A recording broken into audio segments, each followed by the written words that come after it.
out of a grateful heart and out of a grateful mind that we will have a grateful life. If you want your life to expand, if you want your life to change, if you want things to get bigger, if you want things to get better, if you want things to be more amazing, if you want things to be more awesome in 2017, start with gratitude. Tenders, grateful heart. Grateful heart, grateful mind, grateful life, grateful heart, grateful mind, grateful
Happy New Year, Celebration Spiritual Center.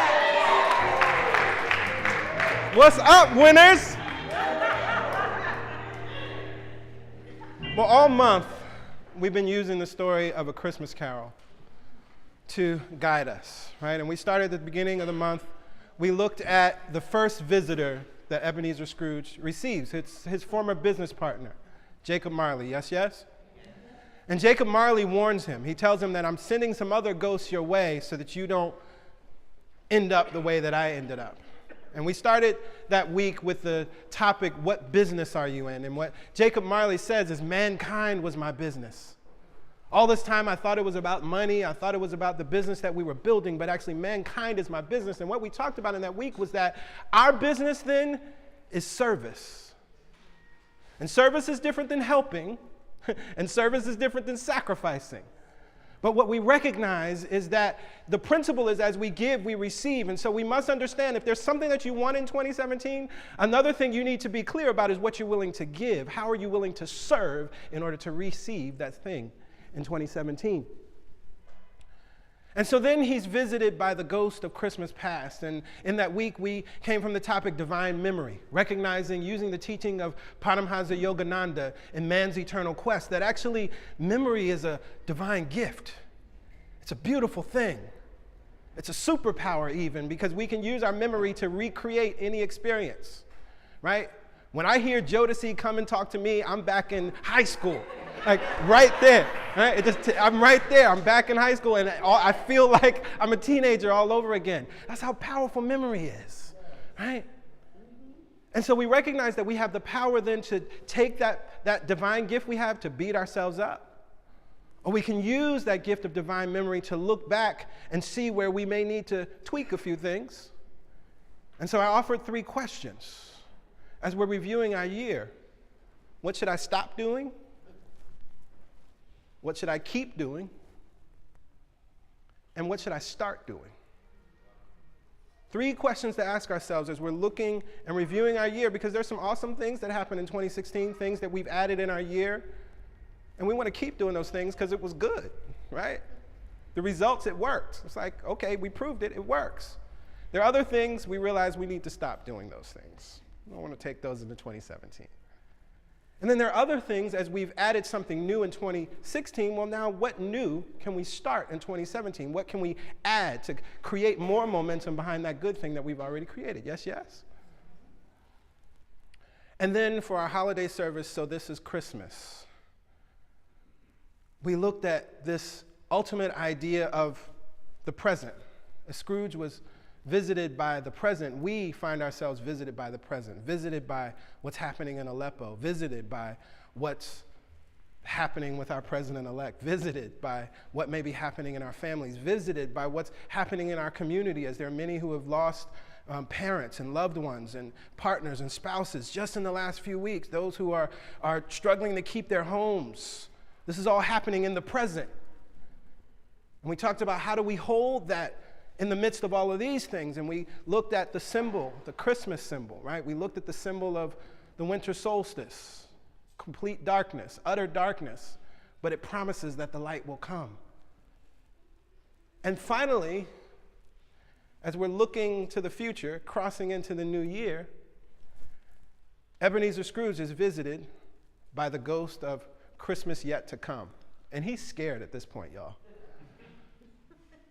Because he's seen a lot, right? And he really doesn't want this ghost to show up. He's kind of, at this point, he's like, I'll change, I'll do whatever you need me to do. Just don't take me any further into anything. I don't want to see anything else.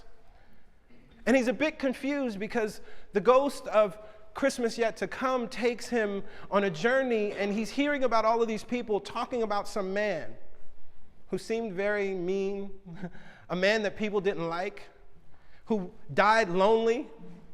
He was so lonely, in fact, that people just went into his home and raided everything and just took it. And there's a scene where they're selling his items at the pawn shop. And he doesn't realize that the man is him. As the reader, we're clear that the man is him, but he doesn't realize that. And he keeps asking the ghost, who is this guy? Who is this guy? And the ghost takes him to his tombstone, and he sees that it's him. And the thing that Scrooge keeps asking. He's like, okay, I'm ready to change. Please tell me that this can change. Like, you're showing me the future, but is this future fixed? You're showing me this future, but is this what's going to happen? Are you saying there's nothing I can do? Is there nothing I can do? And as I thought about his desperation and as I thought about his willingness at that point, once we come to the end of that chapter, to change, I thought about as we're moving into 2017, it's important for us to understand that just like Scrooge had the opportunity to change, so do we. And so I want you to understand that as you're moving into 2017, you're starting with a blank canvas. Just say that to yourself real quick. I am starting with a blank canvas. That's a powerful word for somebody. That's a powerful word for me. I'm starting with a blank canvas. It's incredibly important because I became a little disturbed as I see many people that I love and respect are already talking about what's going to happen in 2017 as it relates to our country. We're starting with a blank canvas. We don't know what's going to happen in March. We don't know what's going to happen in April, May, June, July, or December of next year. But there are so many people that are just speaking matter-of-factly about what's going to happen. But what I know to be true is that we're starting with a blank canvas. But what's interesting is that when we begin to speak as though we know what's going to happen, we're already writing on that canvas. And the way the principle works, right, as thought creates things, what we think about chronically, I love that word, Reverend Michael uses it so often, it's our chronic thoughts that then outpicture into our life. We must understand is that we chronically begin to think and talk about and pontificate and imagine what we think is going to happen in 2017, so it must be by law. I told Pastor Yolanda the other day I wanted to get everybody dry erase boards because I wanted us to just understand, like, we have a blank canvas, but the problem is eventually that becomes engraved stone. Eventually it outpictures and becomes reality. And so often what we're doing unknowingly, because we have a blank canvas, we think we're using a dry erase board, and, oh, I can erase that, oh, I can erase that. But eventually you're starting to chisel permanence. Because eventually we must live life. Eventually something must show up. So as you have this blank canvas, what are you willing to write on it for 2017? I'm sure all of us have set some level of intentions. Yes, yes? Have we written them down? Yes, yes. Have we written them down? Write the vision and make it plain. You must write the vision. Without a vision, people perish. Now, I love that when we look at that in Scripture, that without a vision, people perish. If you look deeper into the word, what it's saying is that without a vision, people cast off restraint. And what that means is simply is that you have nothing to focus you. If you don't have a vision, you have no restraint. There is nothing guiding you. Nothing guiding you. So you got to have a vision, otherwise you'll have no focus, but then you got to write it down. If you've never written down your vision, oh my God. If you just do that for this year, you will see marvelous change. We used a book in 90 Days to Greatness this year. It works. Very simple book. And it offers 3 ideas. Think about what you want. Write it down. Read it every day, 3 times a day. Don't tell anybody about it. And when you get the thing that you want, stay in gratitude about it. It's really that simple. But why doesn't it seem to work for so many people? Well, because we're chiseling with other thoughts and beliefs on this blank canvas. And while we're over here desiring a new relationship, we're over here desiring wealth, we're over here desiring our business to prosper, but then we're also looking at the fluctuations of the stock market. Right? And so then we think life is governed by that. Right? You can't have it both ways. If we look back to the teaching, and I hope many of you caught it, I think we're going to do it again because I think it's necessary on the manifestation equation. Thought times emotion plus expectation equals manifestation. Now, what does that mean? Well, we always have a thought with emotion, right? And this is Napoleon Hill, Think and Grow Rich 101. Thought with emotion. Every thought must be emotionalized in order to actually outpicture in our lives, right? And so we have a good idea, we have a desire, and we get excited about it. That's a thought with emotion. Wonderful.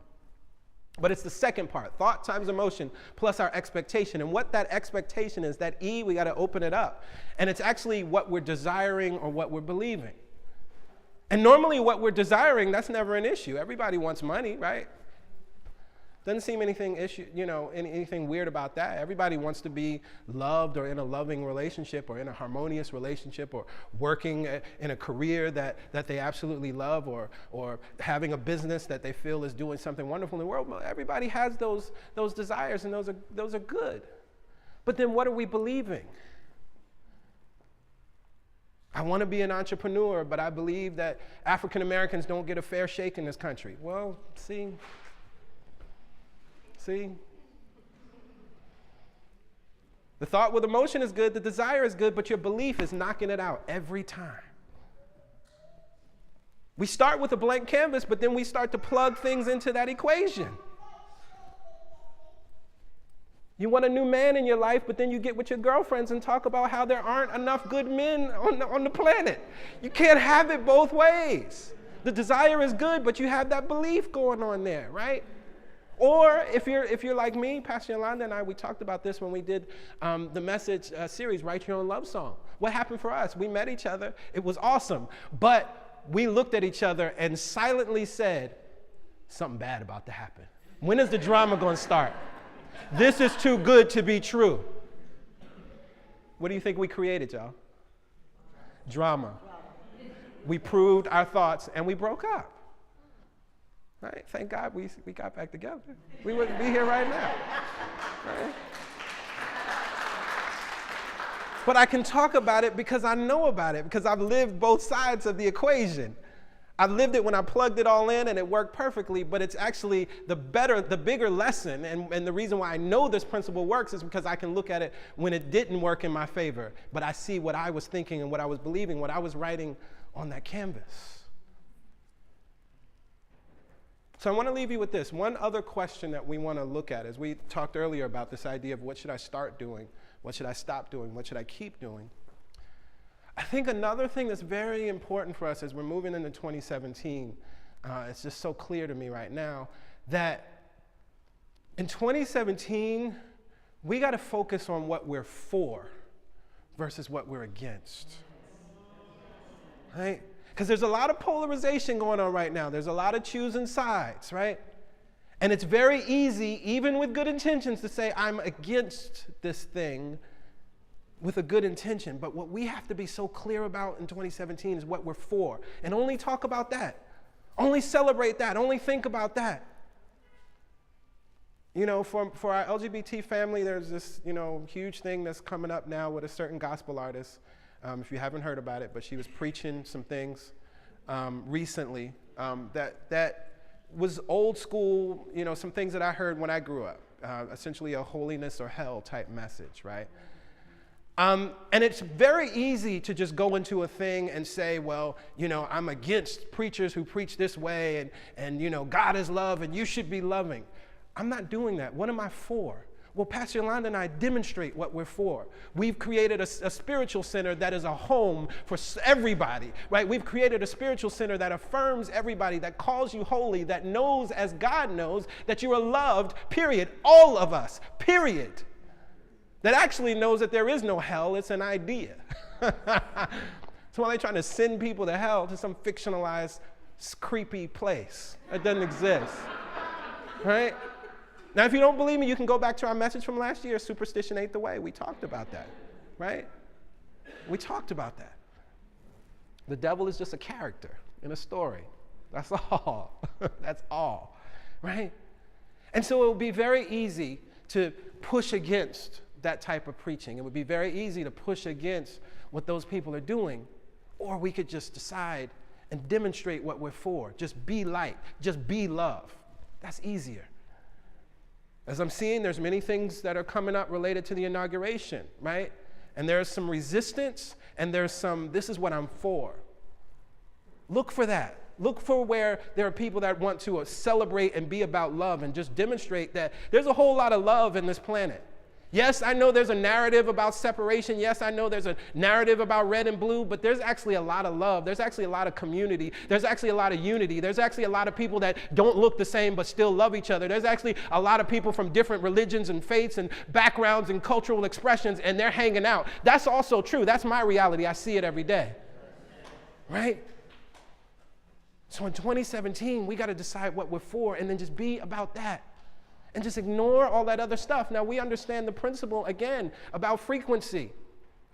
If you want to watch what's on ABC on Channel 7, you can't be on Channel 4 and Channel 7 at the same time. Even if you have picture-in-picture, you can't hear the sound on both stations. You can't hear the sound on both stations.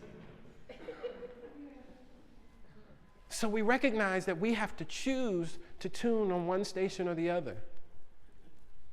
And what I know to be true, principle again, the principle of polarity. The universe is always bending towards the positive pole. And so I recognize that as I tune to love, as I tune to life, I have the momentum of life itself. I have the momentum of God itself. Love itself is pushing me forward. I know when I tune to that station, I know when I tune to that vibration, I have so much help. See, when I tune to that other station, it tricks you. I've been watching Star Wars over the holiday, right? Darth Vader got tricked, y'all. It felt good. He was powerful. He did a lot of cool things. But what happens in the end? There's nothing to support it because there's no life. There's nothing to support it because there's no light.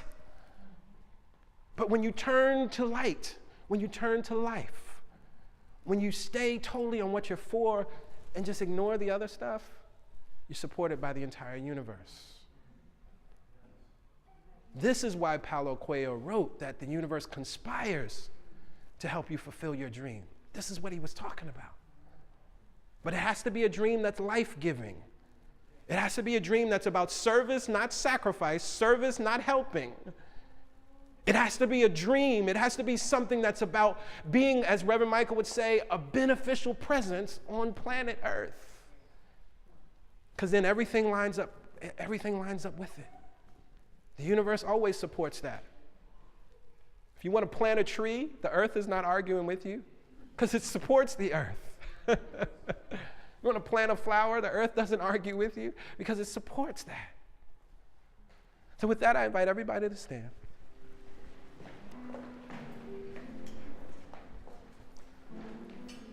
Oh my goodness. We are starting with a blank canvas. And I encourage you to be deliberate about what you're writing on that canvas. I encourage you to be deliberate about what you're thinking onto that canvas, what you're vibrating onto that canvas. Because while it starts out as a dry erase board, eventually it does become rigid.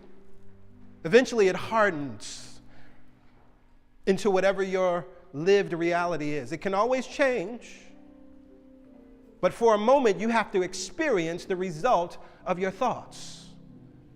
For a moment you must experience the result of your intentions, the result of the things that you've been writing down.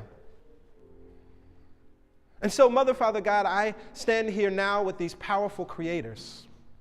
I stand here now with these powerful creators on the precipice of 2017. We stand here now and we look across the horizon as we are approaching the bridge, and we're going to cross over this bridge. And for a minute, I invite you just in your mind's eye to just turn and look back at 2016. Look back at all that good that took place in 2016. Look back at all of those lessons learned in 2016. Look back at all of those failures that will lead to wins in 2017 and just say thank you. Thank you, 2016. We honor you, we love you, we appreciate you. I am so grateful for every single moment that has taken place in my life and in our lives in 2016. For I know that it is all for our good, and I know that things are always working out for us. And now as you wave goodbye saying thank you to 2016, I invite you to, in your mind's eye, walk across that bridge. And as you walk across that bridge, you're seeing your vision animated. It's calling you forward. You're seeing your dreams and your intentions animated. It's already cheering you on, saying, come over. It feels so good over here. Hear your dreams and your plans calling you and guiding you across that bridge. Get familiar with those plans. Give them a hug. Give them a kiss. Tell them you're so glad to see them. And celebrate for a minute because you made it. Celebrate for a minute because you realize that, oh my goodness, I thought you up. Oh my goodness, I wrote you down. Just take a minute to feel that goodness of 2017.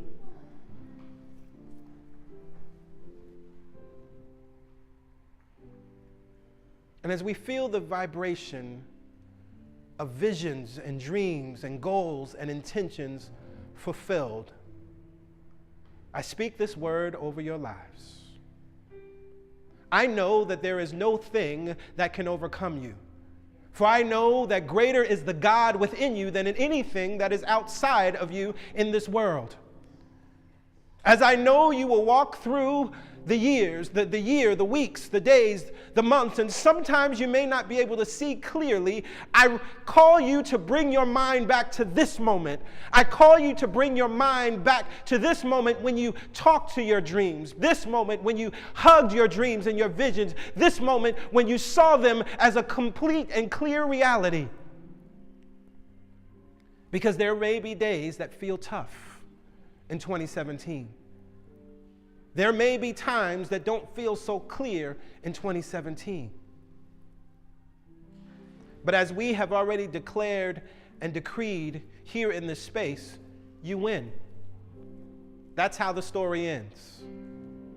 The book of your life is not closed. And so at any moment in 2017, when it feels like it's closed, turn to your next miracle.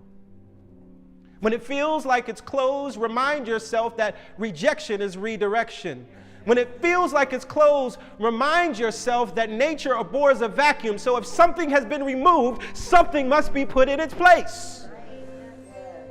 Remind yourself that there is a power within you, the very mind that thought you into being, the very mind that you called you its good idea will never leave you lonely, will never leave you without your next idea, will never leave you without your next move, will never leave you without your next moment. Remind yourself of these things in 2017. And Pastor Yolanda and myself will remain here, cheering you on, holding the high watch with you, seeing you only from your greatest self, seeing you only from your accomplished self, seeing you only as victorious now, seeing you only as a winner now, seeing you only as transformed now, seeing you only as healed now, seeing you only as overcoming now, seeing you only as standing on the mountaintop now. And I am so grateful and thankful to be here with you, my brothers and sisters. Accomplished visionaries, elegant creators. And together, the light that we will create will shine across this planet and dispel all darkness. For this, I am so very grateful. I release this word now, and together we say amen, amen. Ashe. And so it is. So it is. Thank you, God.